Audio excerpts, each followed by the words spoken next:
Hello दोस्तों, स्वागत है आपका आपके चैनल समथिंग न्यू पर।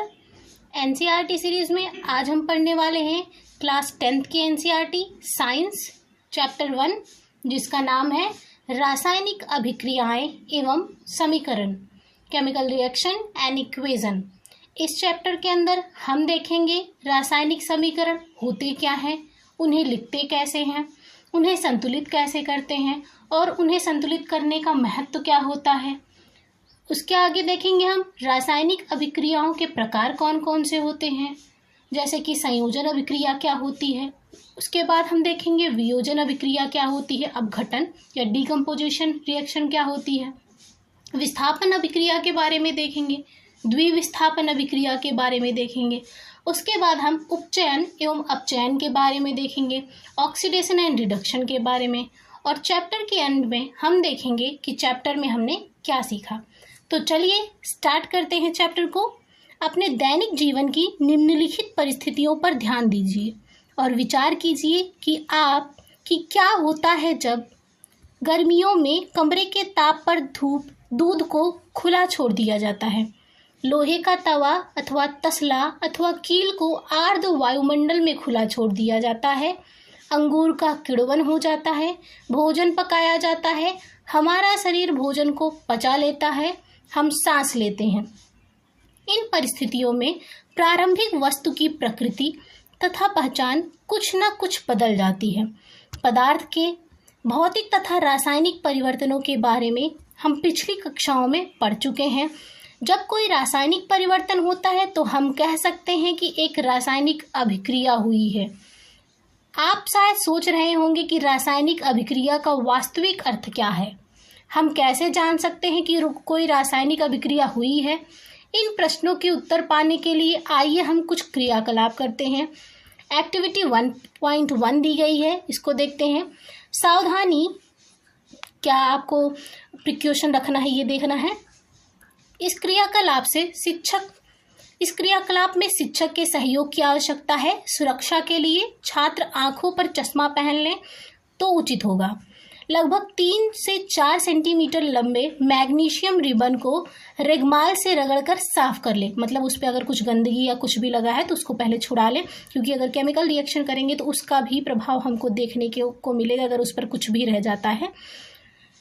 इसे चिमटे से पकड़कर स्पिरिट लैंप या बर्नर से इसका दहन करिए। यहाँ पे जैसे कि ये बर्नर दिखाया गया है और चिमटे से पकड़कर मैग्नीशियम रिबन को पकड़ा हुआ है और फिर जला रहे हैं। इसको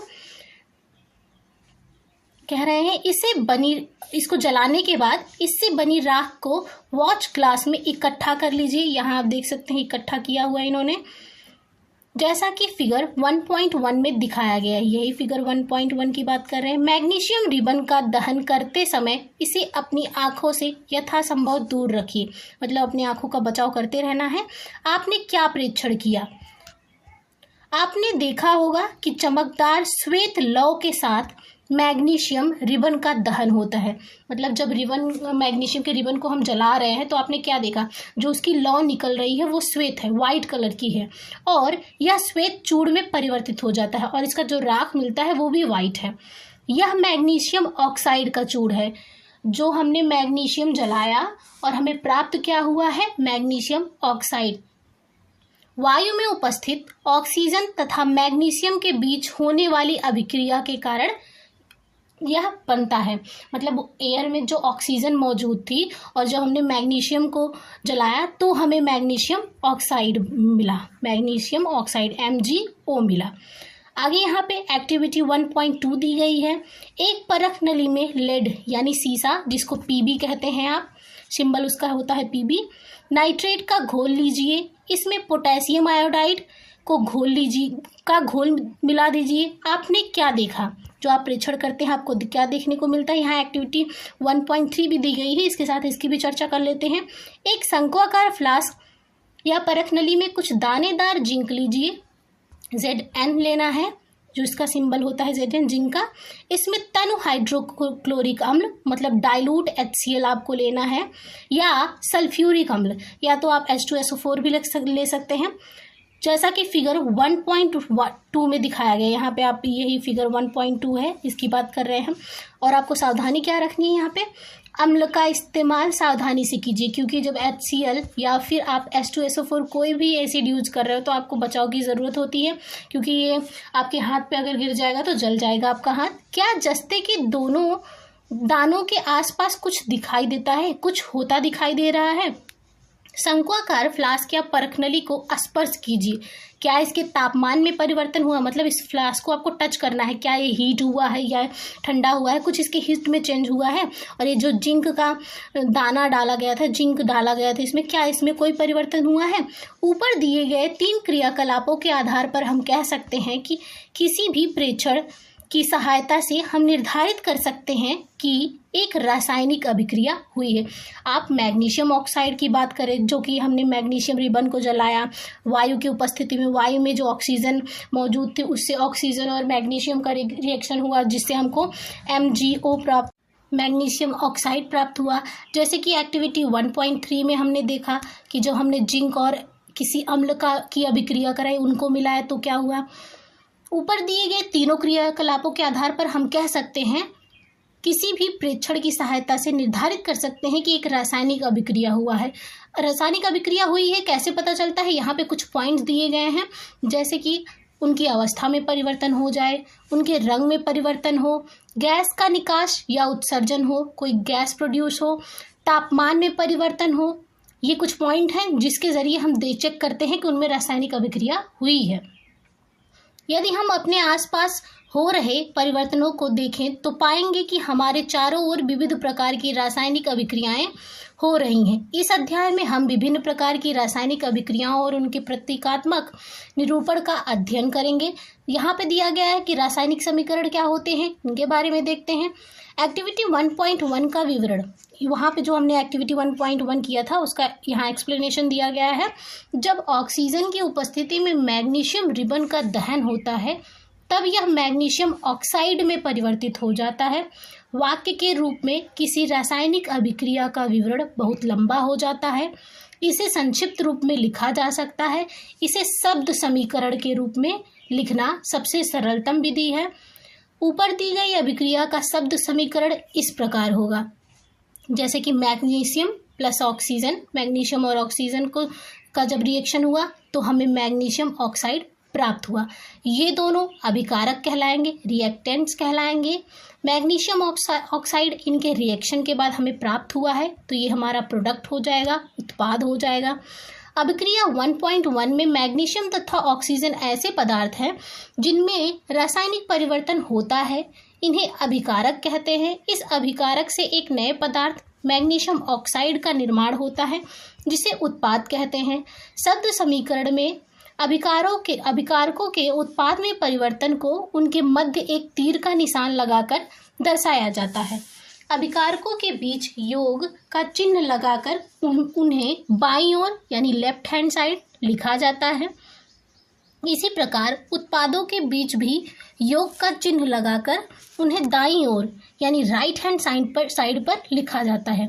तीर का सिरा उत्पाद की ओर होता है तथा यह अभिक्रिया होने की दिशा को दर्शाता है, मतलब अभिक्रिया किधर से किधर हो रही, यहाँ से इस साइड पे हो रही है। लेफ्ट हैंड साइड पे हम अभिकारक को लिखते हैं और राइट हैंड साइड पे हम प्रोडक्ट को लिखते हैं जो हमें प्राप्त हो रहा है। अब रासायनिक समीकरण लिखा कैसे जाता है उसके बारे में देखते हैं। रासायनिक समीकरण लिखना, क्या रासायनिक समीकरण के निरूपण की इससे भी संक्षिप्त विधि है? शब्दों की जगह रासायनिक सूत्र का उपयोग करके रासायनिक समीकरणों को अधिक संक्षिप्त तथा उपयोगी बनाया जा सकता है। रासायनिक समीकरण किसी रासायनिक अभिक्रिया को दर्शाता है। यदि आप मैग्नीशियम तथा ऑक्सीजन तथा मैग्नीशियम ऑक्साइड के सूत्रों का स्मरण करें तो उपरोक्त शब्द समीकरण इस प्रकार लिखा जा सकता है। सिंबल के तौर पे कैसे लिख सकते हैं यहाँ पर वो दिखाया गया है। Mg+O2 ये किसमें चेंज हो रहा है? मैग्नीशियम ऑक्साइड में, MgO में। तीर के निशान के बाईं ओर यानी लेफ्ट हैंड साइड पे तत्वों के परमाणुओं की संख्या की गिनती कर उनकी तुलना करें। मतलब क्या इधर जितने एलिमेंट हैं उतना ही इधर भी हैं? क्या दोनों ओर तत्वों के परमाणुओं की संख्या समान है? मतलब जितना मैग्नीशियम इधर है क्या उतना ही इधर गया है? यदि है तो समीकरण संतुलित है, यदि नहीं है तो समीकरण असंतुलित है, क्योंकि समीकरण के दोनों ओर का द्रव्यमान बराबर नहीं है। किसी अभिक्रिया का ऐसा रासायनिक समीकरण ढांचा रासायनिक समीकरण कहलाता है। इस प्रकार समीकरण 1.2 मैग्नीशियम के वायु में जलने का ढांचा समीकरण है। मतलब ये जो इक्वेशन 1.2 है ये मैग्नीशियम के वायु में जलने का ढांचा समीकरण है, मतलब कैसे लिखा जा सकता है। अब संतुलित रासायनिक समीकरण का महत्व क्या होता है इसको देख लेते हैं। आपको द्रव्यमान के संरक्षण का नियम स्मरण होगा। ये हमने क्लास 9th में पढ़ा था, द्रव्यमान संरक्षण का नियम। ये क्लास 9 में हम पढ़ चुके हैं पहले ही, जिनका आपने 9वीं कक्षा में अध्ययन किया था। किसी भी रासायनिक अभिक्रिया में द्रव्यमान का ना तो निर्माण होता है ना ही विनाश, अर्थात किसी भी रासायनिक अभिक्रिया के उत्पाद तत्वों का कुल द्रव्यमान अभिकारक तत्वों के कुल द्रव्यमान के बराबर होता है। दूसरे शब्दों में रासायनिक अभिक्रिया के पहले एवं उसके पश्चात प्रत्येक तत्व के परमाणुओं की संख्या समान रहती है।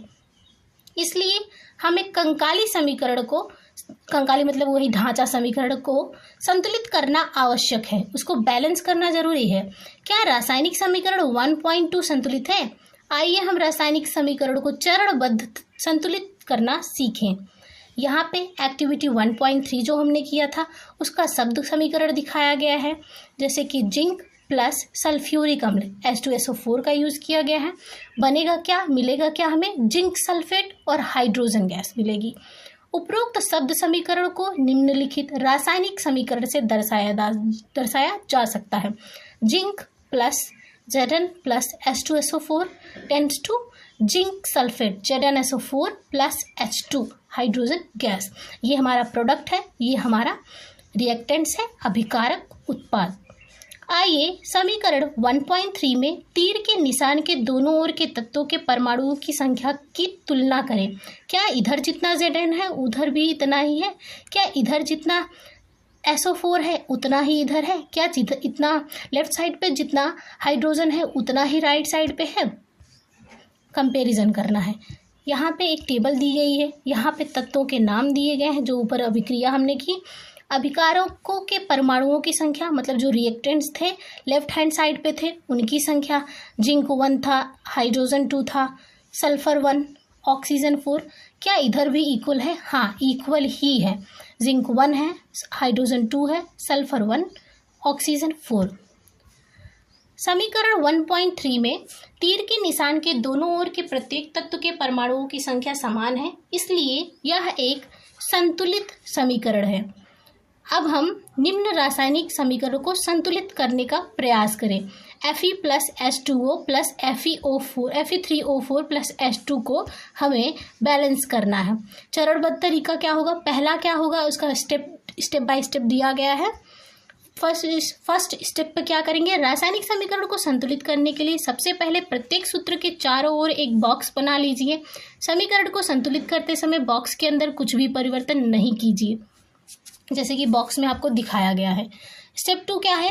असंतुलित समीकरण 1.5 में उपस्थित विभिन्न तत्वों के परमाणुओं की संख्या की सूची बनाइए।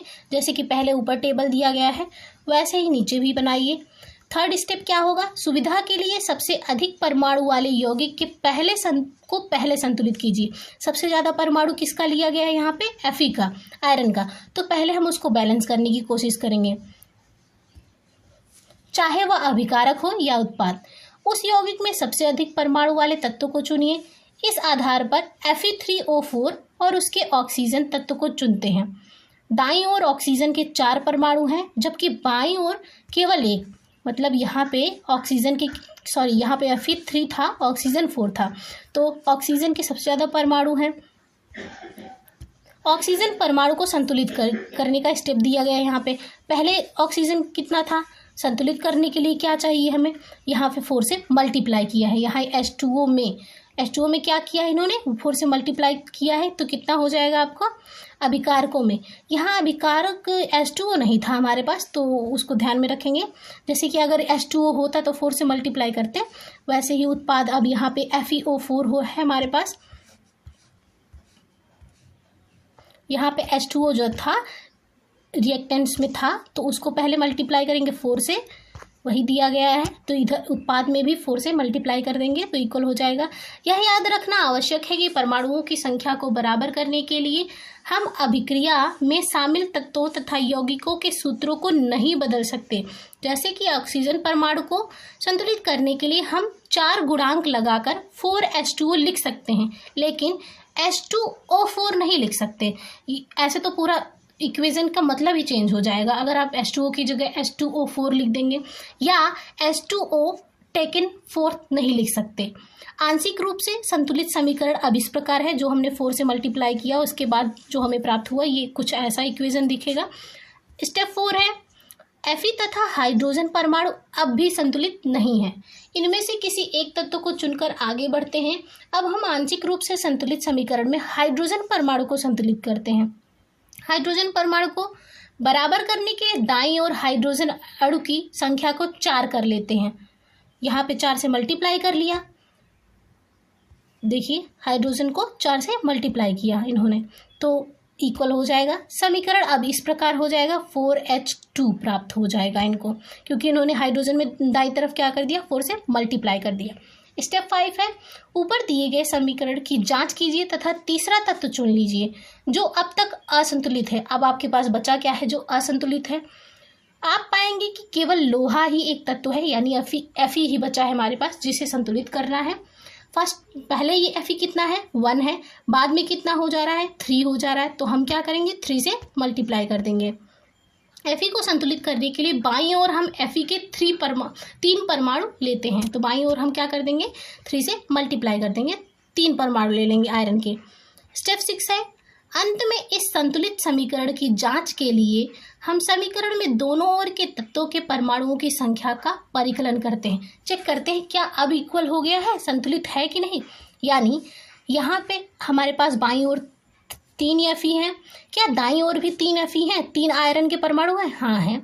हमारे पास यहाँ पे हाइड्रोजन के 4 परमाणु हैं, 4 कैसे हैं, 4 और 2 हाइड्रोजन और 4 से मल्टीप्लाई करके 8 हो जाएगा। तो क्या दाईं तरफ भी हमारे पास 8 परमाणु हैं हाइड्रोजन के, हाँ हैं। ऑक्सीजन के यहाँ पर हमारे पास 4 परमाणु हैं, क्या दाईं तरफ भी हैं, हाँ है। तो हमारे पास अब ये क्या कहलाएगा, संतुलित समीकरण, बैलेंस इक्वेशन हो जाएगा हमारा। समीकरण 1.9 में दोनों ओर के तत्वों के परमाणुओं की संख्या बराबर है, अतः यह समीकरण अब संतुलित है। रासायनिक समीकरण को संतुलित करने की इस विधि को हिट एंड ट्रायल विधि कहते हैं, मतलब पहले पहचानो फिर उसको करो, क्योंकि सबसे छोटी पूर्णांक संख्या के गुणांक का उपयोग करके समीकरण को संतुलित करने का प्रयत्न। स्टेप 7 है आगे, भौतिक अवस्थाओं के संकेत लिखना। ऊपर लिखे संतुलित समीकरण 1.9 की सावधानी से जांच कीजिए, क्या इस समीकरण से हमें अभिकारकों तथा उत्पादों की भौतिक अवस्था के बारे में भी ज्ञान होता है। नहीं, बिल्कुल नहीं, क्योंकि अगर हम इक्वेशन लिखते हैं जनरली तो उसमें अगर गैस है तो स्मॉल g का यूज़ नीचे कर देते हैं, और या फिर एरो का यूज़ ऊपर कर देते हैं, ऊपर की तरफ दिखा देते हैं, तो ये उनकी भौतिक अवस्थाओं को भी दर्शाता है। लेकिन जैसे कि आप देख सकते हैं ऊपर इक्वेशन 1.9 में ऐसे किसी भी सिंबल का यूज़ नहीं किया गया है, तो ये इनकी भौतिक अवस्थाओं को नहीं दर्शा रहा है। आगे कहते हैं, इस समीकरण में उनकी भौतिक अवस्थाओं की कोई जानकारी नहीं है। रासायनिक समीकरण को अधिक सूचनापूर्ण बनाने के लिए अभिकारकों तथा उत्पादों के रासायनिक सूत्र के साथ उनकी भौतिक अवस्था को भी दर्शाया जाता है। अभिकारकों तथा उत्पादों के गैस, द्रव, जलीय तथा ठोस अवस्थाओं को क्रमशः गैस को स्मॉल g से, द्रव को L से स्मॉल, जलीय को एक्वस AQ से स्मॉल है, ठोस को S स्मॉल से दर्शाया जाता है। अभिकारक या उत्पाद जब जल में घोल के रूप में उपस्थित होते हैं तब हम एक्वस लिखते हैं। अब संतुलित समीकरण 1.9 इस प्रकार होगा, जो इक्वेशन हमने 1.9 ऊपर देखा, अभी 1.10 में अब उसको एकदम बैलेंस करके, और उसका बैलेंस भी है और उसमें उसके भौतिक अवस्थाओं को भी दर्शाया जा रहा है, जैसे कि आयरन एस यूज किया गया, यानी सॉलिड में है। गैस यहाँ पे H2O को गैसियस स्टेट में लिया गया है। यहाँ पे हम जनरली समझ लेते कि जलीय अवस्था में लिया गया है, एक्वस स्टेट में, लेकिन है ये गैसीय स्टेट में, गैसियस स्टेट में।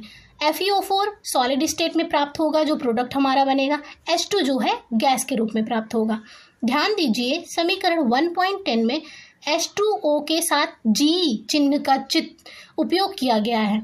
यह दर्शाता है कि इस अभिक्रिया में जल का उपयोग भाप के रूप में किया गया है, जल के रूप में, जलीय अवस्था में नहीं। प्रायः हर रासायनिक समीकरण में भौतिक अवस्था को शामिल नहीं किया जाता जब तक कि यह आवश्यक ना हो। कभी कभी अभिक्रियाओं की परिस्थितियां जैसे कि ताप उत्प्रेरक आदि को भी तीर के निशान के ऊपर या नीचे दर्शाया जाता है, जैसे कि यहाँ पे 340 ATM ये प्रेशर को दिखाया गया है इस इक्वेशन में। यहाँ पे CO कार्बन मोनोऑक्साइड है गैसियस स्टेट में, हाइड्रोजन गैसियस स्टेट में, और 340 ATM मतलब इसका प्रेशर कितना, इस रिएक्शन के दौरान प्रेशर कितना रखा जाएगा, 340 ATM, और हमें प्राप्त क्या होगा, CH3OH प्राप्त होगा।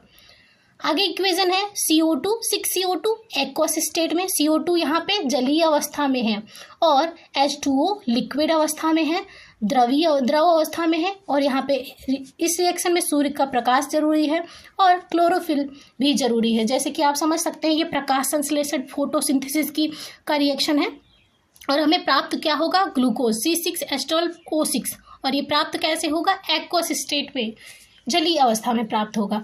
और हमें ऑक्सीजन प्राप्त होगा, ये भी एक्वस स्टेट में, और H2O प्राप्त होगा लिक्विड स्टेट में।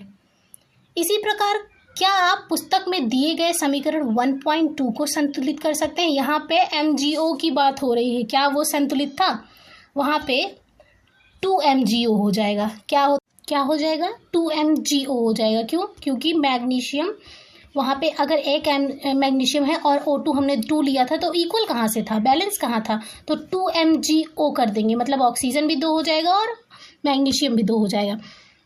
आगे यहाँ पे कुछ क्वेश्चंस दिए गए हैं, और इन क्वेश्चन की अलग से वीडियो आपको मिल जाएगी, बना देंगे हम, चैनल पे आपको मिल जाएगी। आगे है रासायनिक अभिक्रियाओं के प्रकार, यानी केमिकल रिएक्शंस के टाइप क्या क्या होते हैं। कक्षा 9 में हम अध्ययन कर चुके हैं कि रासायनिक क्रिया के समय किसी एक तत्व का परमाणु दूसरे तत्व के परमाणु में नहीं बदलता, न तो कोई परमाणु मिश्रण से बाहर जाता है और ना ही बाहर से मिश्रण में आता है। वास्तव में किसी रासायनिक अभिक्रिया में परमाणुओं के आपसी आबंध के टूटने एवं जुड़ने से नए पदार्थों का निर्माण होता है। परमाणुओं के बीच विभिन्न प्रकार के आबंध के बारे में आप अध्याय 3 और 4 में अध्ययन करेंगे। ये फर्स्ट चैप्टर है, आपको 3rd और 4th में इनके बारे में जानने को मिलेगा।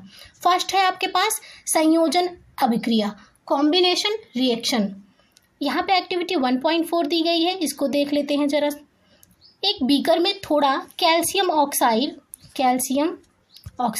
CaO को लेते हैं, बुझा हुआ चूना, जिसको क्या कहते हैं, बुझा हुआ चूना। इसे धीरे धीरे जल में मिलाइए। अब बीकर को स्पर्श कीजिए, मतलब इसको जब जल में मिलाते हैं फिर इसको टच करिए। अब बीकर को स्पर्श कीजिए, जैसा कि फिगर 1.3 में दिखाया गया है। क्या इसके ताप में कोई परिवर्तन हुआ है? कैल्शियम ऑक्साइड जल के साथ तीव्रता से अभिक्रिया करके बुझे हुए चूने कैल्शियम हाइड्रोक्साइड का निर्माण करता है। कैल्शियम ऑक्साइड को क्या कहते हैं? बिना बुझा हुआ चूना। और कैल्शियम हाइड्रोक्साइड को क्या करता है? कैल्शियम हाइड्रोक्साइड को क्या कहते हैं? कैल्शियम हाइड्रोक्साइड को क्या कहते हैं? बुझा हुआ चूना। यहाँ कहते हैं बुझा हुआ चूना। ये याद रखने वाली बात है। कैल्शियम ऑक्साइड को बिना बुझा हुआ चूना कहते हैं, कैल्शियम हाइड्रोक्साइड को बुझा हुआ चूना कहते हैं। का निर्माण करके अधिक मात्रा में ऊष्मा उत्पन्न होती है, और ये कैसी अभिक्रिया हो जाएगी? ऊष्माक्षेपी अभिक्रिया भी हो जाएगी। आगे आपको इसके बारे में पता चलेगा। और यहाँ पे देखो रिएक्शन दिखाया भी गया है। कैल्शियम ऑक्साइड ये सॉलिड स्टेट में है, S यूज किया गया है उसके भौतिक स्वरूप को दिखाने के लिए। H2O लिक्विड स्टेट में है। हमें प्राप्त क्या हो रहा है? कैल्शियम हाइड्रोक्साइड, जो कि जलीय अवस्था में प्राप्त होगा, एक्वस स्टेट में प्राप्त होगा। और क्या निकलेगी उसके साथ? ऊष्मा, उसके साथ हीट भी निकलेगी। इस अभिक्रिया में कैल्शियम ऑक्साइड तथा जल मिलकर एक उत्पाद कैल्शियम हाइड्रोक्साइड बनाते हैं। ऐसी अभिक्रिया जिसमें 2 या 2 से अधिक अभिकारक मिलकर एकल उत्पाद का निर्माण करते हैं उसे संयोजन अभिक्रिया, कॉम्बिनेशन रिएक्शन कहते हैं। ये आपका डेफिनेशन हो जाएगा कि ऐसी अभिक्रिया जिसमें 2 या 2 से अधिक अभिकारक मिलकर एकल उत्पाद का निर्माण करते हैं उसे संयोजन अभिक्रिया कहते हैं। और ये संयोजन अभिक्रिया का एग्जाम्पल हो जाएगा कैल्शियम ऑक्साइड और H2O का रिएक्शन, जो इससे हमें कैल्शियम हाइड्रोक्साइड और ऊष्मा प्राप्त होती है। आगे है, क्या आप जानते हैं, ऊपर ये पॉइंट आपके लिए जनरली आप घरों में देखते होंगे लेकिन समझते नहीं होंगे, लेकिन इसको पढ़ने के बाद आपको एक नई जानकारी मिलेगी। ऊपर की अभिक्रिया में निर्मित हुए बुझा हुआ चूना यानी कैल्शियम हाइड्रोक्साइड के विलयन का उपयोग दीवारों की सफ़ेदी करने के लिए किया जाता है। मतलब जो हम वॉल पे देखते हैं सफ़ेद चूना लगाते हैं वो क्या होता है, कैल्शियम हाइड्रोक्साइड होता है। कैल्शियम हाइड्रोक्साइड वायु में उपस्थित कार्बन डाइऑक्साइड के साथ धीमी गति से अभिक्रिया करके दीवारों पर कैल्शियम कार्बोनेट की एक पतली परत बना देता है। यानी कैल्शियम का, यहाँ पे आप देख भी सकते हैं, कैल्शियम हाइड्रोक्साइड कार्बन डाइऑक्साइड के साथ अभिक्रिया करके क्या बना रहा है, कैल्शियम कार्बोनेट बना रहा है। इसीलिए आप देखते हैं कि जिस दिन चूना लगाया जाता है दीवार पे उस दिन उसका कलर उतना अच्छा नहीं आता है, वो एक दिन बाद या कुछ समय बाद आपको ज़्यादा चमकीला दिखाई देगा। क्यों? क्योंकि कैल्शियम हाइड्रोक्साइड कार्बन डाइऑक्साइड के साथ धीमी अभिक्रिया करता है, उसके बाद वो कैल्शियम कार्बोनेट बनाता है। आगे क्या है, सफ़ेदी करने के 2-3 दिन बाद कैल्शियम कार्बोनेट का निर्माण होता है और इससे दीवारों पर चमक आ जाती है। रोचक बात यह है कि संगमरमर का रासायनिक सूत्र भी यही है। कहने का मतलब ये है कि कैल्शियम कार्बोनेट ही किसका फार्मूला है, संगमरमर का। संगमरमर का फार्मूला क्या होता है, CaCO3। अब आप ये भी सोच सकते हैं कि चूना करने के बाद कैल्शियम वो कार्बन डाइऑक्साइड के बाद हमारा दीवार संगमरमर का हो जाता है, ऐसा नहीं है, वो फार्मूला वही होता है। आगे देखते हैं, आइए संयोजन अभिक्रियाओं के कुछ और उदाहरणों पर चर्चा करें। अभी यहाँ पे तो ये हम एडिशन रिएक्शन का एग्जाम्पल देख रहे थे, आगे और भी एग्जाम्पल दिया गया है, जैसे कि कोयले का दहन। कोयला लेंगे कार्बन सॉलिड स्टेट में और ऑक्सीजन गैसियस स्टेट में लेंगे और दोनों की अभिक्रिया के बाद क्या प्राप्त होगा, कार्बन डाइऑक्साइड। यानी कोयला जलाने पे हमें क्या प्राप्त होता है, कार्बन डाइऑक्साइड। और ये किसका एग्जाम्पल हो जाएगा, एडिशन रिएक्शन का। और अक्सर ये एग्जाम में अक्सर आ जाते हैं, 2-3 आपको ऑप्शन दे के पूछेगा कि ये किस प्रकार की अभिक्रिया है या कौन सी एडिशन अभिक्रिया है, कौन सी वियोजन अभिक्रिया है, कौन सी विस्थापन अभिक्रिया है। तो ये अभिक्रियाएं रिएक्शंस इंपॉर्टेंट हो जाते हैं। सेकेंड एग्जाम्पल दिया गया है हाइड्रोजन तथा ऑक्सीजन का। हाइड्रोजन आप गैसियस स्टेट में लेंगे, ऑक्सीजन भी गैसियस स्टेट में ले रहे हैं, जिससे अभिक्रिया करके जल का निर्माण हो रहा है, आप देख सकते हैं। और ये बैलेंस रिएक्शन भी है और ये एडिशन रिएक्शन का एग्जाम्पल है। सरल शब्दों में हम कह सकते हैं कि जब अब यहाँ पे फिर से वही डेफिनेशन की बात बता रहे हैं। सरल शब्दों में हम कह सकते हैं कि जब 2 या 2 से अधिक पदार्थ संयोग करके एकल उत्पाद का निर्माण करते हैं, ऐसी अभिक्रियाओं को संयोजन अभिक्रिया कहते हैं। एक्टिविटी 1.4 में हमने यह भी देखा कि अधिक मात्रा में ऊष्मा उत्पन्न हुई, इससे अभिक्रिया मिश्रण गर्म हो जाता है। जिन अभिक्रियाओं में उत्पाद के निर्माण के साथ साथ ऊष्मा भी उत्पन्न होती है उन्हें ऊष्माक्षेपी रासायनिक अभिक्रिया भी कहते हैं। जैसे कि ऊपर हमने बताया आपको कि वो ऊष्माक्षेपी अभिक्रिया भी है। ऊष्माक्षेपी अभिक्रियाओं के कुछ अन्य उदाहरण, जैसे कि प्राकृतिक गैस का दहन। यहाँ पे मीथेन है, CH4 गैसियस स्टेट में है। ऑक्सीजन की उपस्थिति में जलाते हैं तो हमें क्या प्राप्त होगा, कार्बन डाइऑक्साइड गैसियस स्टेट में प्राप्त होगा और H2O वो भी गैसियस स्टेट मतलब भाप के रूप में प्राप्त होगा। और क्या निकलेगी, उससे ऊर्जा निकलेगी, ये भी ऊष्माक्षेपी अभिक्रिया कहलाएगी। थर्ड पॉइंट कह रहे हैं, क्या आप जानते हैं कि श्वसन एक ऊष्माक्षेपी अभिक्रिया है? ऑब्वियसली है। क्यों? क्योंकि उसके साथ हम ATP श्वसन की अभिक्रिया में हम ऊर्जा के रूप में ATP का निर्माण करते हैं, तो वो भी एक ऊष्माक्षेपी अभिक्रिया है। ये अक्सर एग्जाम में आता है कि श्वसन किस प्रकार की अभिक्रिया है, श्वसन एक ऊष्माक्षेपी अभिक्रिया है।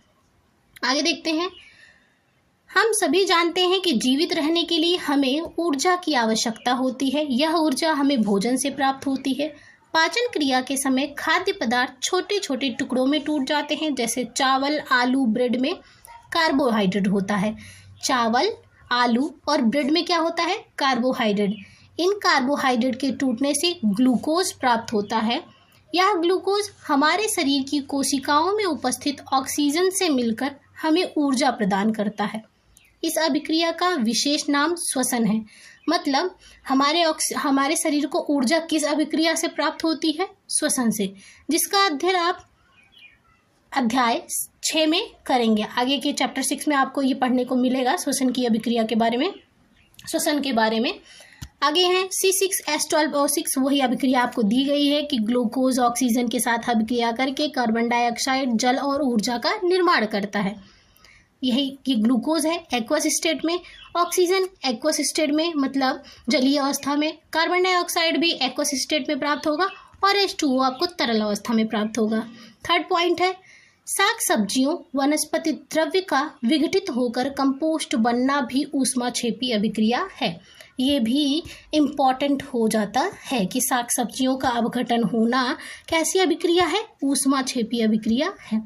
क्रियाकलाप 1.1 में दी गई अभिक्रिया के प्रकार को पहचानिए। वहाँ मैग्नीशियम और ऑक्सीजन मिल के क्या हो रहा था? Magnesium oxide. वो भी तो एक एडिशन रिएक्शन थी जिसमें एकल उत्पाद के निर्माण के साथ ऊष्मा उत्पन्न हो रही थी और वो गर्म भी हो रही थी, वो भी एक ऊष्माक्षेपी। अब आगे है वियोजन या अपघटन अभिक्रिया क्या होती है, डीकम्पोजिशन रिएक्शन क्या होता है, इसको देख लेते हैं। यहाँ एक्टिविटी 1.5 दी गई है। एक शुष्क क्वथन नली में 2 ग्राम फेरस सल्फेट के क्रिस्टल लीजिए। फेरस सल्फेट के क्रिस्टल के रंग पर ध्यान दीजिए। इसका रंग क्या है? क्वथन नली को बर्नर या स्पिरिट लैम्प की ज्वाला पर गर्म कीजिए। जैसे कि यहाँ पे आप परख नली में फेरस सल्फेट को लीजिए और उसको बर्नर पर गर्म करिए, जैसे कि फिगर 1.4 में दिखाया गया। यहाँ पर आपको फिगर 1.4 दिखाया गया। यहाँ पर बर्नर रखा हुआ है, परख नली में इन्होंने फेरस सल्फेट लिया हुआ है, उसके क्रिस्टल को लिया हुआ है और उसको गर्म कर रही हैं ये। लेकिन उसको हैंडल को पकड़ा हुआ है, इन्होंने डायरेक्टली नहीं पकड़ा हुआ है, पकड़ से पकड़ा हुआ है। गैस को धीमे से अपनी नाक की ओर मोड़ दीजिए। मतलब अपनी डायरेक्ट गैस जो उससे निकल रही है अपनी जो परख नली है उसका फेस अपनी तरफ मत करिए, नहीं तो आपको खतरा भी हो सकता है। बस उसकी गैस को अपने हाथों से अपनी तरफ घुमाइए। कह रहे हैं गर्म करने के पश्चात क्रिस्टल के रंग को देखिए। गर्म करने से पहले फेरस सल्फेट का क्रिस्टल का रंग देखिए, उसके बाद देखिए। क्या आपने ध्यान दिया कि फेरस सल्फेट क्रिस्टल के हरे रंग में परिवर्तन हुआ? अब देखो, फेरस सल्फेट का रंग पहले कैसा था? हरा था। फेरस सल्फेट का रंग क्या होता है? हरा। लेकिन जब उसको गर्म किया गया, सल्फर के दहन से उत्पन्न उस अभिलाक्षणिक विशिष्ट गंध को भी आप सूंघते हैं, और जब उसको गर्म किया गया तो उसका कलर चेंज हो गया और उससे जो गैस निकल रही है उसका भी गंध आप सूंघ सकते हैं। आप देख सकते हैं कि इस अभिक्रिया में एकल अभिकर्मक टूटकर छोटे छोटे उत्पाद प्रदान करता है। यहाँ पे हमारे पास एक रिएक्टेंट था जो कि और हमें प्रोडक्ट के रूप में यहाँ पे 3 प्रोडक्ट्स मिले हैं। यह एक वियोजन अभिक्रिया है। ये आप डेफिनेशन के तौर पे ले सकते हो कि जब एकल अभिकर्मक किसी अभिक्रिया में, किसी रासायनिक अभिक्रिया में एकल अभिकर्मक टूटकर जब छोटे छोटे उत्पाद प्रदान करता है तो यह एक वियोजन अभिक्रिया कहलाती है। गर्म करने पर ferrous sulphate FeSO4 into 7H2, मतलब उसमें जल के 7 अणु होते हैं फेरस सल्फेट में जनरली, का क्रिस्टल जल त्याग देता है और जब उसको गर्म किया जाता है तो उसका जल निर्जलीकरण होता है, उससे जल अलग हो जाता है, क्रिस्टल का रंग बदल जाता है। जैसे कि फेरस सल्फेट का रंग पहले हरा था, उसके बाद उसका कलर चेंज हो जाएगा। इसके उपरांत यह फेरिक ऑक्साइड, सल्फर डाइऑक्साइड तथा सल्फर ट्राइऑक्साइड में वियोजित हो जाता है। आप देख सकते हैं यहाँ पे फेरस सल्फेट था हमारे पास, और फेरस सल्फेट का रंग कैसा होता है? हरा होता है। और जब उसको ऊष्मा प्रदान की गई, उसको गर्म किया गया, तो हमें क्या प्राप्त हुआ? Ferric oxide. ऑक्सीजन से अभिक्रिया करके क्या प्राप्त हुआ उसे?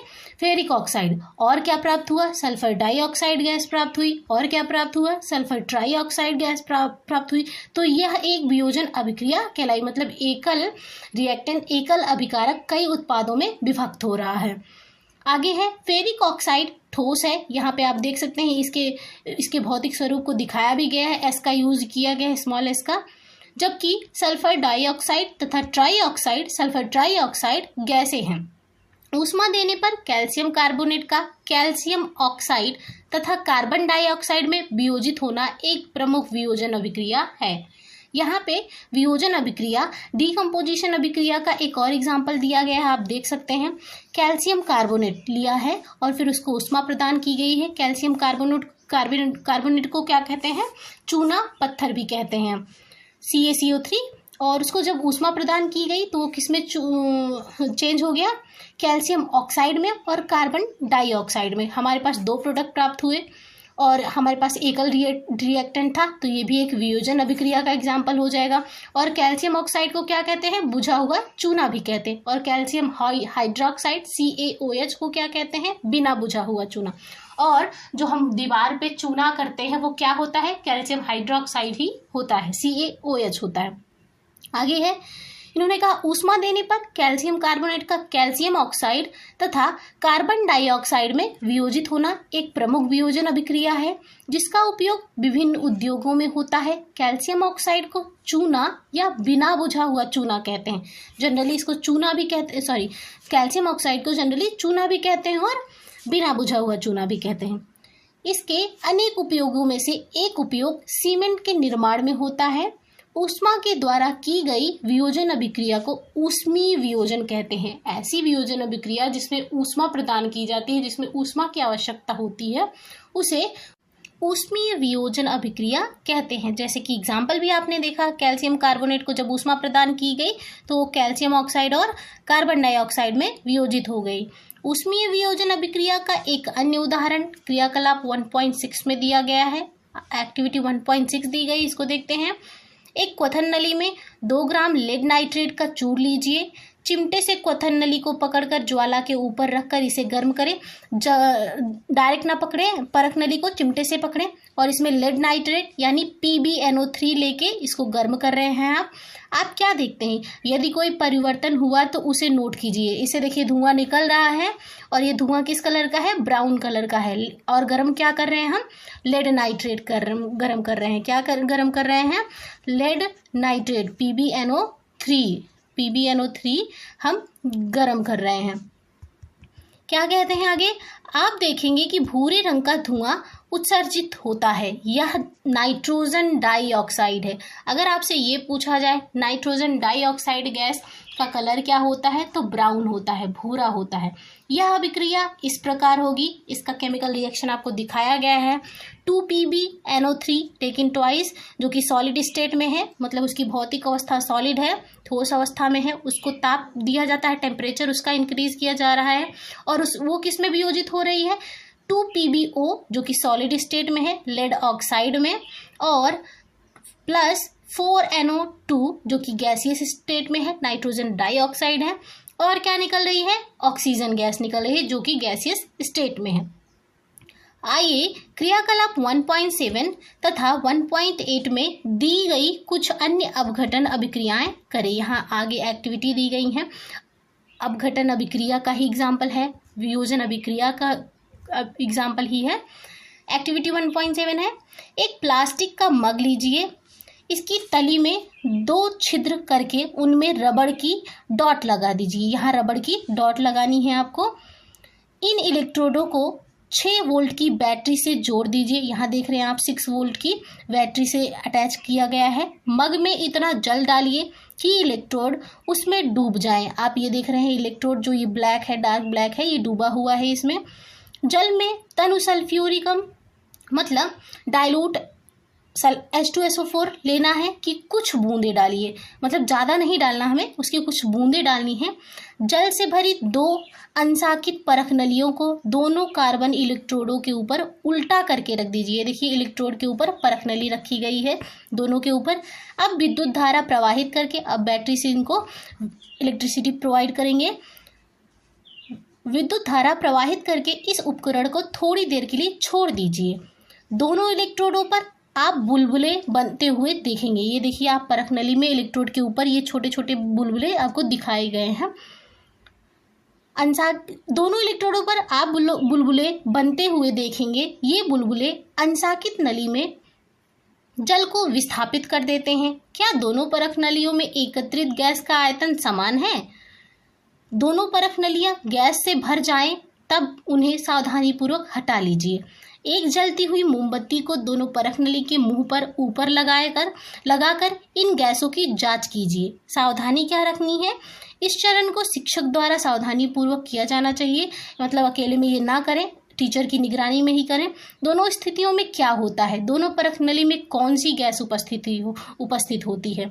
यहाँ एक्टिविटी 1.8 भी दिया गया है, इसको देख लेते हैं। चाइना डिश में 2 ग्राम सिल्वर क्लोराइड, यहाँ पे AgCl2 लेना है आपको। क्या लेना है? AgCl2 सिल्वर क्लोराइड लेना है। इसका रंग क्या है? इस चाइना डिश को थोड़ी देर के लिए सूर्य के प्रकाश में रख दीजिए, जैसा कि फिगर 1.7 में दिया गया है। सनलाइट यहाँ से आ रही है। थोड़ी देर पश्चात सिल्वर क्लोराइड के रंग को देखिए, क्या इसका कलर चेंज हो जाता है? ये देखना है हमें, पहले कैसा कलर था और बाद में कैसा कलर हो जाता है। आप देखेंगे कि सूर्य के प्रकाश में श्वेत रंग का सिल्वर क्लोराइड, मतलब पहले सिल्वर क्लोराइड का कलर क्या था? वाइट था, धूसर रंग का हो जाता है। और जब इससे सनलाइट पड़ती है तो ये रिएक्ट होकर करके रिएक्शन से इसमें क्या होता है? इसका रंग चेंज हो जाता है, जो कि धूसर रंग का हो जाता है। प्रकाश की उपस्थिति में सिल्वर क्लोराइड का सिल्वर तथा क्लोरीन में वियोजन के कारण ऐसा होता है। मतलब सिल्वर क्लोराइड जब हमने सनलाइट में रखा तो सिल्वर और क्लोराइड दोनों वियोजित हो गए, जो कि रिएक्शन आपको दिखाई गई है। 2AgCl जो कि सॉलिड स्टेट में है, 2AgCl है जो कि सॉलिड स्टेट में है, और सनलाइट आपको यहाँ पे सनलाइट में रखा गया है, सनलाइट है, और ये वियोजित किस में हो रहे हैं? सिल्वर और क्लोराइड में। 2Ag में जो कि सॉलिड स्टेट में है, क्लोराइड में जो कि गैसीय स्टेट में है, क्लोरीन गैस। सिल्वर ब्रोमाइड भी इसी प्रकार अभिक्रिया करता है। AgBr जो कि सॉलिड स्टेट में है, 2AgBr लेंगे, सनलाइट में रखेंगे, और ये भी सिल्वर और ब्रोमाइड में वियोजित हो जाएगा।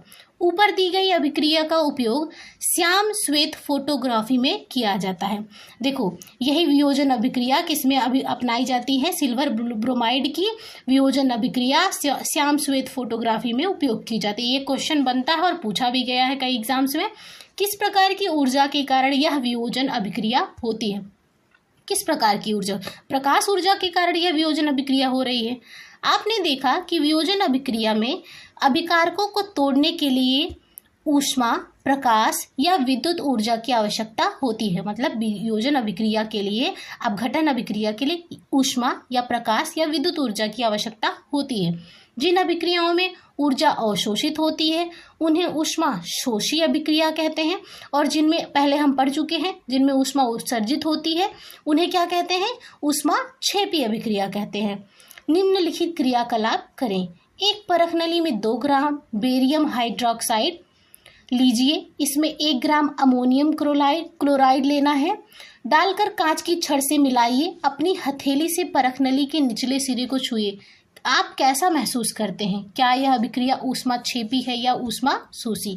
यह आपको चेक करना है। यह आपको क्वेश्चन के आंसर अलग से वीडियो में मिल जाएंगे, आपको बना दिया जाएगा, अलग से वीडियो आपको मिल जाएगी। आगे है विस्थापन अभिक्रिया। विस्थापन अभिक्रिया देख लेते हैं। एक्टिविटी 1.9 दी गई है। लोहे की तीन कील लीजिए और उन्हें रेगमाल से रगड़ कर साफ कीजिए। पहले हमने जो मैग्नीशियम की पट्टी थी उसको भी रगड़ के साफ किया था। वो इसलिए करते हैं क्योंकि केमिकल रिएक्शन में अगर आप कोई भी चीज़ लेते हैं उस पर कुछ भी और धूल के कण या कुछ भी और भी पार्टिकल लगे हैं तो वो भी रिएक्शन में अपना पार्ट देंगे, इसीलिए उसको पहले साफ करना पड़ता है। जैसे कि A तथा B में चिन्हित की हुई 2 परख नलियां लीजिए, मतलब दोनों परख नली पे A और B लिख दीजिए। प्रत्येक परख नली में 10 ml कॉपर सल्फेट CuSO4 का विलयन लीजिए। 2 किलो को धागे से बांधकर सावधानी पूर्वक B के कॉपर सल्फेट के विलयन में लगभग 20 मिनट तक फिगर 1.8 A की तरह, ये फिगर 1.8 A है, 2 कीले आप देख रहे हैं लटकाई हुई हैं, विलयन में लगभग 20 मिनट तक रखिए, डुबो कर रखिए। तुलना करने के लिए एक कील को अलग रखिए। 3 कीलें ली थी, हमने 2 विलयन को कॉपर सल्फेट के विलयन में लटका दिया है और एक कील हमारे पास अलग से है। 20 मिनट पश्चात दोनों कीलों को कॉपर सल्फेट के विलयन से बाहर निकालें। 20 मिनट बाद इन दोनों कीलों को हम बाहर निकालते हैं।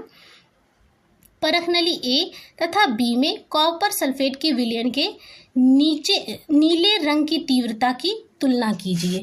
कॉपर सल्फेट के विलयन का कलर क्या होता है? नीला कलर होता है। अभी हम फेरस सल्फेट पढ़ा था हमने, उसका रंग कैसा होता है? नाइट्रोजन डाइऑक्साइड पढ़ा हमने गैस, उसका रंग कैसा होता है? भूरा होता है। तो ये सब याद करने वाले पॉइंट है, इंपॉर्टेंट पॉइंट है, इसको लर्न करते चलें, याद करते चलें। कॉपर सल्फेट के विलयन में डूबी कीलों के रंग की तुलना बाहर रखी कील से कीजिए। मतलब 2 परख नली थी, एक में हमने कॉपर सल्फेट, दोनों में कॉपर सल्फेट का विलयन लिया 10 ml जल में घोलकर, और एक में लोहे की कील डाली और एक परख नली को हमने वैसे ही रखा। तो अब हमें चेक करना है कि जिनमें हमने कील डाली थी वो विलयन और जो विलयन हमने वैसे ही रखा है, क्या उन दोनों के कलर में कुछ चेंज है। और ये भी चेक करना है कि 2 कीलें जो हमने कॉपर सल्फेट के विलयन में डाली और एक कील जो हमने बाहर रखी, क्या इन कीलों के कलर में भी कोई डिफरेंस आया है। तो ये देखिए कीलों का कलर कैसे कंपैरिजन करते हैं। चलिए इसको देखते हैं। ये एक बाहर रखी कील जो थी और जो ये सोल्यूशन में डाली गई थी, घोल में डाली गई थी, इसका कलर देखिए और पहले का कलर, पहले की कील का कलर देखिए, ये ब्राउन हो गया है। ये कॉपर सल्फेट का विलयन पहले कैसे था? अगर पूछा जाए कॉपर सल्फेट का विलयन का कलर क्या होता है? नीला होता है। और बाद में इस कलर का रंग देख सकते हैं आप, अभिक्रिया के बाद कैसा हो गया है। लोहे की कील का रंग भूरा क्यों हो गया तथा कॉपर सल्फेट के विलयन का रंग नीला रंग मलिन क्यों पड़ गया? मतलब कॉपर सल्फेट का जो कलर नीला था, ब्लू था, वो उसका हल्का रंग कैसे हो गया? मतलब मलिन, मतलब गंदे टाइप का कैसे हो गया? और जो लोहे की कील डाली थी उसका रंग भूरा क्यों हो गया? इस क्रियाकलाप में निम्नलिखित अभिक्रिया हुई। वहां पे रिएक्शन क्या हुआ उस सोल्यूशन में वो दिखाया गया है। ये देखिए Fe जो था, आयरन जो हमने कील डाली थी कॉपर सल्फेट के विलयन में डाली थी, जलीय अवस्था थी, एक्वस स्टेट था, वो फेरस सल्फेट बन गया। अब यहाँ देख रहे हैं कॉपर को विस्थापित करके फेरस सल्फेट बन गया। क्या कॉपर को विस्थापित कर दिया फेरस ने, आयरन ने, बन क्या गया? Iron sulphate, FeSO4, ferrous sulphate, और कॉपर हमें अलग से मिल गया। इस अभिक्रिया में लोहे आयरन ने दूसरे तत्व कॉपर को कॉपर सल्फेट के विलयन से विस्थापित कर दिया। देखो आयरन ने कॉपर सल्फेट के विलयन से कॉपर को विस्थापित कर दिया। इस अभिक्रिया को विस्थापन अभिक्रिया कहते हैं, इसीलिए इसको क्या कहते हैं? विस्थापन अभिक्रिया। और भी कुछ एग्जाम्पल दिए गए हैं, जैसे जिंक है, जिंक सॉलिड स्टेट में लेंगे और कॉपर सल्फेट का विलयन एक्वस स्टेट में है और बन क्या जाएगा? जिंक सल्फेट, और जिंक भी कॉपर को विस्थापित कर देगा। आपको कैसे पता चलेगा कि कौन सा एलिमेंट किसको विस्थापित कर सकेगा? आगे इसके लिए भी आपको एक टेबल मिलेगा जहाँ पे सीरीज में लिखा गया है कि कौन ज़्यादा पावरफुल एलिमेंट है, किसको विस्थापित कर सकता है। आगे टेबल आपको मिलेगी। आगे है एक और एग्जाम्पल है Pb, लेड और कॉपर क्लोराइड के विलयन में इसको मिलाया जा रहा है और बन क्या रहा है? हमें प्राप्त क्या हो रहा है प्रोडक्ट में? PbCl2, lead chloride. क्या प्राप्त हो रहा है? Lead chloride. लेड जो है कॉपर को विस्थापित कर दे रहा है। जिंक तथा लेड कॉपर की अपेक्षा अधिक क्रियाशील तत्व है। मतलब जिसकी रिएक्टिविटी ज़्यादा होती है तो कम रिएक्टिविटी वाले को वो विस्थापित कर देता है। कॉपर को उसके यौगिकों से विस्थापित कर देते हैं, इसीलिए वो विस्थापित कर दे रहे हैं कॉपर को, जिंक और लेड। आगे देखते हैं द्विविस्थापन अभिक्रिया। एक्टिविटी 1.10 दी गई है। एक परख नली में 3 ml सोडियम सल्फेट का विलयन लीजिए, सोडियम सल्फेट NaSO4। एक अन्य परख नली में 3 ml बेरियम क्लोराइड BeCl2 लीजिए। दोनों विलयनों को मिला लीजिए। आपने क्या देखा? एक विलयन में आपको बेरियम क्लोराइड लेना है, एक में सोडियम सल्फेट, और दोनों को फिर क्या करना है, मिक्स करना है। आगे है, आप देखेंगे कि श्वेत रंग के एक पदार्थ का निर्माण होता है। जब सोडियम सल्फेट और बेरियम क्लोराइड मिल रहे हैं तो हमें श्वेत रंग का, व्हाइट कलर का एक पदार्थ मिल रहा है जो जल में अविलेय है, ये जल में घुलता नहीं है। इस अविलेय पदार्थ को अवक्षेप कहते हैं। जो जल में नहीं घुलता है, बच जाता है, उसको क्या कहेंगे, अवक्षेप कहेंगे। इस अभिक्रिया में अवक्षेप का निर्माण होता है, उसे अवक्षेपण अभिक्रिया कहते हैं। मतलब जिस अभिक्रिया में अवक्षेप प्राप्त होता है, जो जल में ना घुलनशील हो, अघुलनशील हो, उसे क्या कहेंगे, अवक्षेपण अभिक्रिया कहेंगे। जो कि एग्जाम्पल के तौर पे आपको दिया गया है, सोडियम सल्फेट है एक्वस स्टेट में, बेरियम क्लोराइड है एक्वस स्टेट में, और दोनों का जब रिएक्शन होता है तो क्या प्राप्त हो रहा है, बेरियम सल्फेट प्राप्त हो रहा है सॉलिड स्टेट में, और क्या प्राप्त हो रहा है, सोडियम क्लोराइड एक्वस स्टेट में, जलीय अवस्था में प्राप्त हो रहा है। ऐसा क्यों होता है? बेरियम जिस पर 2+ चार्ज है तथा सल्फेट जिस पर 2- चार्ज है की अभिक्रिया से बेरियम सल्फेट BaSO4 के अवक्षेप का निर्माण होता है। एक अन्य उत्पाद सोडियम क्लोराइड का भी निर्माण होता है जो कि विलयन में ही रहता है। आपने ऊपर जो एग्जाम्पल देखा वही है। वे अभिक्रियाएं जिनमें अभिकारकों के बीच आयनों का आदान प्रदान होता है उन्हें द्विविस्थापन अभिक्रिया कहते हैं। जैसे कि आप एग्जाम्पल में देख सकते हैं, यहाँ पे सोडियम सल्फेट से सल्फेट विस्थापित हुआ है और बेरियम क्लोराइड से क्लोरीन विस्थापित हुआ है, और हमें प्राप्त क्या हुआ, हमें प्राप्त हुआ बेरियम सल्फेट और सोडियम क्लोराइड। इसीलिए इसको इन्होंने एक दूसरे के साथ आयनों का एक्सचेंज किया, इसीलिए इसको द्विविस्थापन अभिक्रिया कहेंगे। आगे कहते हैं, एक्टिविटी 1.2 पर ध्यान दें, जिसमें आपने लेड नाइट्रेट तथा पोटेशियम आयोडाइड के विलयन को मिश्रित किया था। जो आपने ऊपर एक्टिविटी 1.2 की थी उसकी बात कह रहे हैं। अवक्षेप किस रंग का था, और उसमें जब हम अभिक्रिया कराएंगे तो वहां भी द्विविस्थापन अभिक्रिया होगी।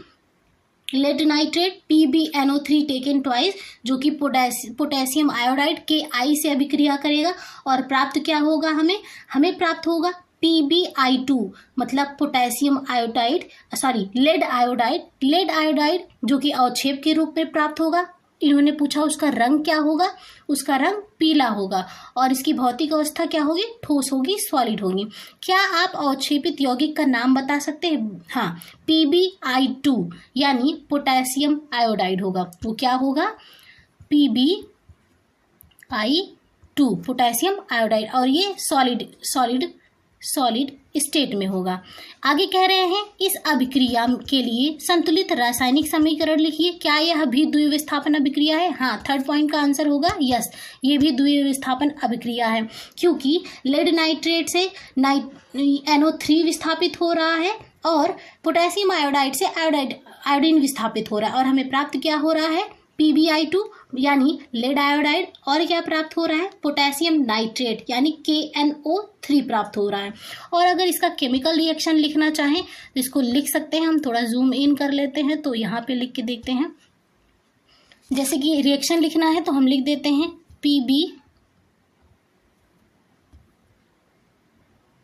रिएक्शन हो जाएगा PbNO3, ये NO है, ये 3 है, टेकन ट्वाइस, जो कि एक्वस स्टेट में होगा, ये Q है, और प्लस हो जाएगा 2KI पोटेशियम आयोडाइड है, जो कि ये भी एक्वस स्टेट में होगा, और एक्सचेंज करके हमें क्या प्राप्त होगा, सॉरी चला गया, हाँ, तो एक्सचेंज में आप इक्वल का लिख सकते हैं, क्या प्राप्त होता, जो कि लिखा हमने, हमें प्राप्त होगा लेड आयोडाइड PbI2 जो कि सॉलिड स्टेट में प्राप्त होगा, और क्या प्राप्त होता, हमें प्राप्त होता पोटेशियम नाइट्रेट यानी 2KNO3, ये प्राप्त होता, और ये भी किस में प्राप्त होता, ये सॉलिड एक्वस स्टेट में प्राप्त होता।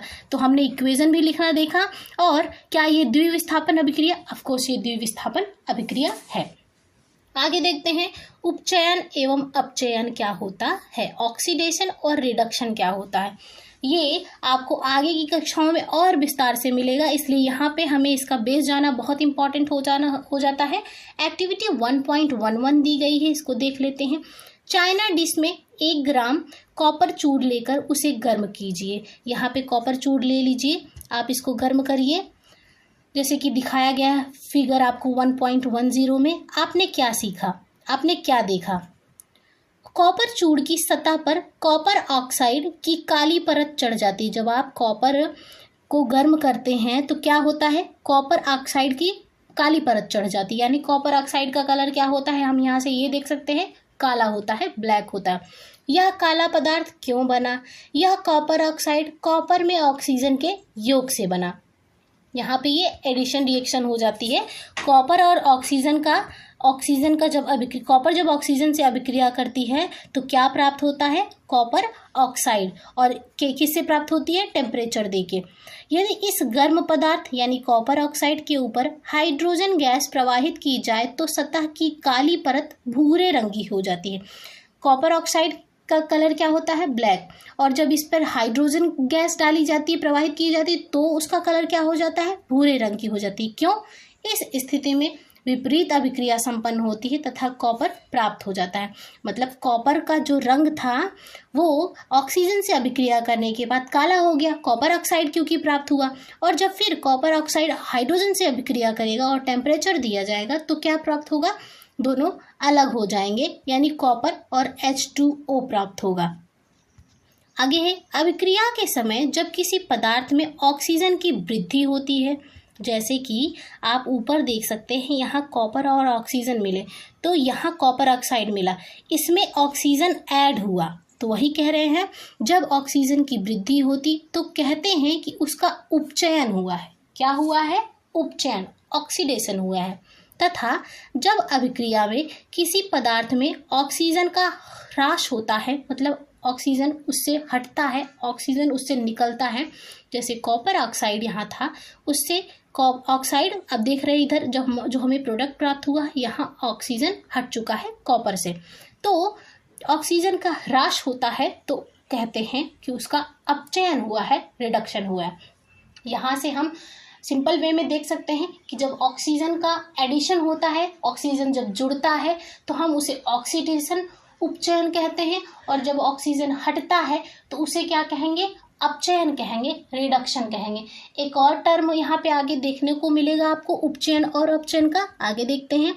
अभिक्रिया 1.29 में कॉपर ऑक्साइड में ऑक्सीजन का ह्रास हो रहा है, जो कि ऊपर हमने कहा, यहाँ पे आप देख सकते हैं 1.29, यहाँ पे ऑक्सीजन का, यहाँ ऑक्सीजन इससे अलग हो रही है कॉपर से। आगे कहते हैं इसलिए यह अपचयित हुआ है, इसलिए कहा जाएगा कॉपर अपचयित, कॉपर ऑक्साइड अपचयित हुआ है। क्या कहा जाएगा, कॉपर ऑक्साइड अपचयित हुआ है।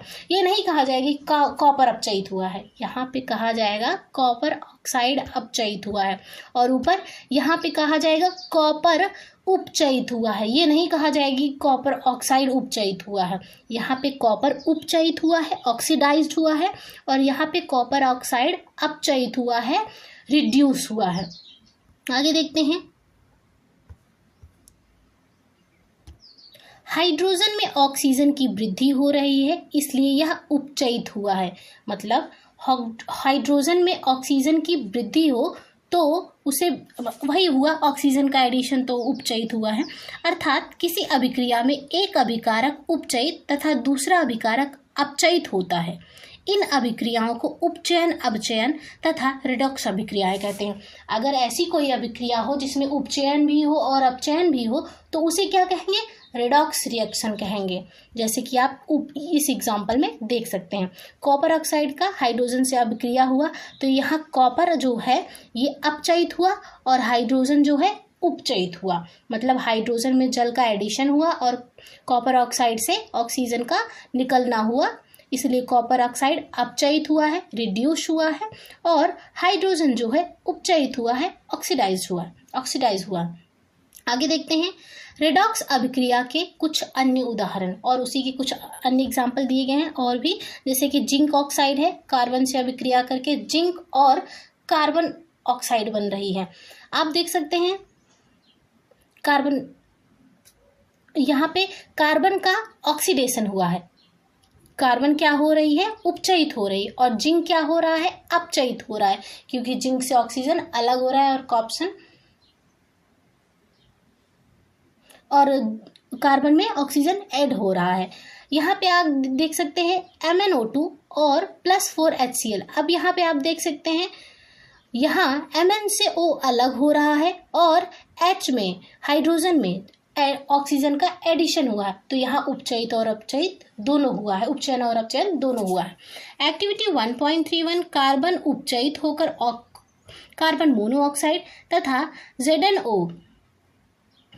ZnO अपचयित होकर जिंक बनता है।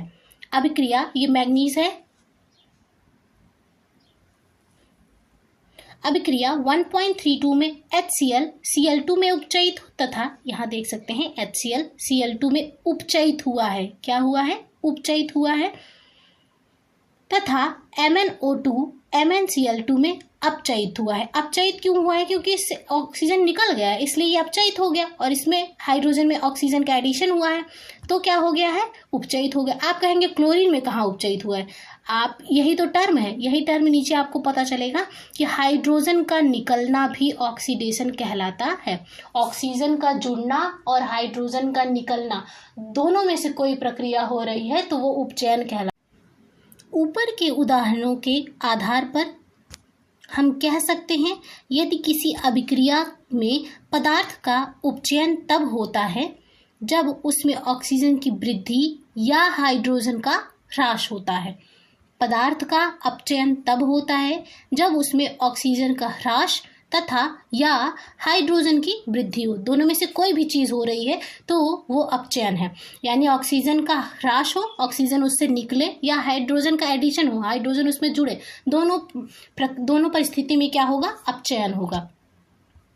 एक्टिविटी 1.1 पर ध्यान दीजिए, जिसमें एक चमकदार ज्वाला के साथ मैग्नीशियम रिबन का वायु ऑक्सीजन में दहन होता है तथा यह श्वेत पदार्थ मैग्नीशियम ऑक्साइड में परिवर्तित हो जाता है।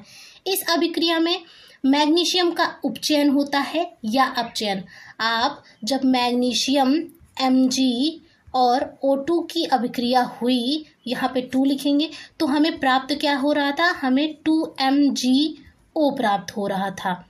तो इसमें मैग्नीशियम का उपचयन हो रहा है कि अपचयन? अब आप देखेंगे यहाँ ऑक्सीजन का एडिशन हुआ है तो ऑब्वियस है कि यहाँ मैग्नीशियम उपचयित हो रहा है, यानी ऑक्सीडेशन हो रहा है मैग्नीशियम का इस अभिक्रिया में। क्या आपने दैनिक जीवन में उपचयन अभिक्रियाओं के प्रभावों को देखा है? जैसे कि संक्षारण, जैसे कि क्या कह सकते हैं आप? संक्षारण। आपने अवश्य देखा होगा कि लोहे की बनी नई वस्तु चमकीली होती है, लेकिन कुछ समय पश्चात उन पर लालिमा युक्त भूरे रंग की परत चढ़ जाती है, जैसे हम जंग लगना कहते हैं। प्रायः इस प्रक्रिया को लोहे पर जंग लगना कहते हैं। कुछ अन्य धातुओं में भी वो केमिकल रिएक्शन, अगर पूछा जाए लोहे पर जंग लगना कैसी अभिक्रिया है तो वो केमिकल रिएक्शन है। कुछ अन्य धातुओं में भी ऐसा ही परिवर्तन होता है। क्या आपने चांदी तथा तांबे पर चढ़ने वाली परत के रंग पर ध्यान दिया है? जब कोई धातु, आप देखो चांदी जब आप खरीदते हो थोड़े समय बाद वो काली पड़ जाती है। क्यों पड़ जाती? उस पर भी केमिकल रिएक्शन होता है, वो उसका परिवर्तन, उसके रंग में परिवर्तन क्या होता है? वो केमिकल रिएक्शन कहलाएगा। जब कोई धातु अपने आसपास अम्ल, आर्द्रता आदि के संपर्क में आती है तब ये संक्षारित होती है और इस प्रक्रिया को संक्षारण कहते हैं। चांदी के ऊपर काली परत व तांबे के ऊपर हरी परत चढ़ना संक्षारण के एग्जाम्पल है, उदाहरण है। आगे है, संक्षारण के कारण कार के ढांचे, पुल, लोहे की रेलिंग तथा जहाज तथा धातु विशेष कर लोहे से बनी वस्तुओं की बहुत क्षति होती है। लोहे का संक्षारण एक गंभीर समस्या है। क्षतिग्रस्त लोहे को बदलने में हर वर्ष अधिक पैसा खर्च होता है। अध्याय 3 में आपको संक्षारण के बारे में अधिक जानकारी प्राप्त होगी। आगे आप चैप्टर 3 में पढ़ेंगे। नेक्स्ट है, अभी हमने संक्षारण देखा, अब हम विकृत गंधिता देखेंगे। वसा युक्त अथवा तैलीय खाद्य सामग्री जब लंबे समय तक रखी जाती है तब उसका स्वाद या गंध कैसी होती है? उपचयित होने पर तेल एवं वसा विकृत हो जाते हैं तथा उनसे विकृत गंधी हो जाते हैं तथा उनसे स्वाद तथा गंध, उनके स्वाद तथा गंध बदल जाते हैं। प्रायः तैलीय तथा वसायुक्त खाद्य सामग्रियों में उपचयन रोकने वाले पदार्थ, प्रति ऑक्सीकारक, मिलाए जाते हैं। वायुरोधी बर्तनों में खाद्य सामग्री रखने से उपचयन की गति धीमी हो जाती है। क्या आप जानते हैं कि चिप्स बनाने वाले चिप्स की थैली में से ऑक्सीजन हटाकर उसमें नाइट्रोजन जैसी कम सक्रिय गैस से युक्त कर देते हैं ताकि चिप्स का उपचयन ना हो। उसको उपचयन से बचाने के लिए, ताकि वो खराब ना हो जल्दी, उससे बचाने के लिए ऐसा करते हैं। ये क्वेश्चन के लिए आपको अलग से वीडियो मिलेगी। आगे है, अब हम देखेंगे, ये था हमारा चैप्टर फर्स्ट। अब हम देखेंगे कि हमने इस चैप्टर में क्या सीखा। रासायनिक अभिक्रियाओं और रासायनिक अभिक्रियाएं एवं समीकरण जो हमारा चैप्टर था, इसे पढ़ने के बाद हमने क्या सीखा है, अब इसे देखते हैं। एक पूर्ण रासायनिक समीकरण अभिकारक उत्पाद एवं प्रतीकात्मक रूप से उनकी भौतिक अवस्था को प्रदर्शित करता है। रासायनिक समीकरण को संतुलित किया जाता है जिससे समीकरण में अभिकारक तथा उत्पाद दोनों ही ओर रासायनिक अभिक्रिया में भाग लेने वाले प्रत्येक परमाणु की संख्या समान हो। समीकरण का संतुलित होना आवश्यक है। संयोजन अभिक्रिया में दो या दो से अधिक पदार्थ मिलकर एक नया पदार्थ बनाते हैं। वियोजन अभिक्रिया संयोजन अभिक्रिया के विपरीत होती है। वियोजन अभिक्रिया में एकल पदार्थ वियोजित होकर दो या दो से अधिक पदार्थ देता है। जिन अभिक्रियाओं में उत्पाद के साथ ऊष्मा का भी उत्सर्जन होता है उन्हें ऊष्माक्षेपी अभिक्रिया कहते हैं। जिन अभिक्रियाओं में ऊष्मा का अवशोषण होता है उन्हें ऊष्माशोषी अभिक्रिया कहते हैं। जब कोई एक तत्व दूसरे तत्व को उनके यौगिक से विस्थापित कर देता है उसे विस्थापन अभिक्रिया कहते हैं। द्विविस्थापन अभिक्रिया में दो अलग अलग परमाणु या परमाणुओं के समूह जिसे आयन का आपस में आदान प्रदान होता है। अवक्षेपण अभिक्रिया से अविलेय लवण प्राप्त होता है। अभिक्रिया में पदार्थों से ऑक्सीजन या हाइड्रोजन का योग अथवा ह्रास भी होता है।